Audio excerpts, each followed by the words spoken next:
South இந்தியாவே expect பண்ணிட்டு இருக்கிறது உங்களோட பராசக்தி படம். அப்டேட் என்ன? எந்த Parasakthi Jan 14th release.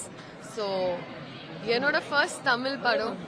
So எனக்கு ரொம்ப ஐம் வெரி வெரி அது ஒரு மாதிரி பட்டர்ஃப்ளைஸ். அதுக்கப்புறம் it's also I'm very excited and it's a very good film.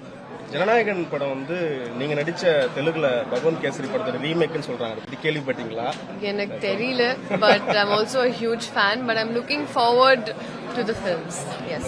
தெலுங்குல பவன் சார் கூட உஸ்தாத் பகத் சிங் படம் பண்ணிட்டு இருக்கீங்க. அந்த படத்தோட அப்டேட் இப்போ ஒரு one song came out. இப்போ அதுக்கப்புறம் வேற அப்டேட்ஸ் எல்லாம் will give eventually. இப்போ நேச்சுரல்ஸ் ஃபோக்கஸ் பண்ணலாம்.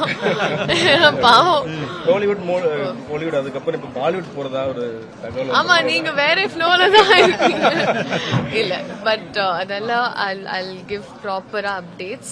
ஒரு ப்ரொடக்ஷன் ஹவுஸ் நீட்டா அது ஒரு கரெக்ட் ஒரு செட் ஃபார்ம்ல it has to come out. So அந்த மாதிரி தான் I'll also wait for that. Play store மற்றும் ஆப் ஸ்டோரில் இருந்து பாலிமர் செயலியை QR கோடு மூலம் பதிவிறக்கம் செய்யுங்கள். செய்திகளை உடனுக்குடன் பெறுங்கள்.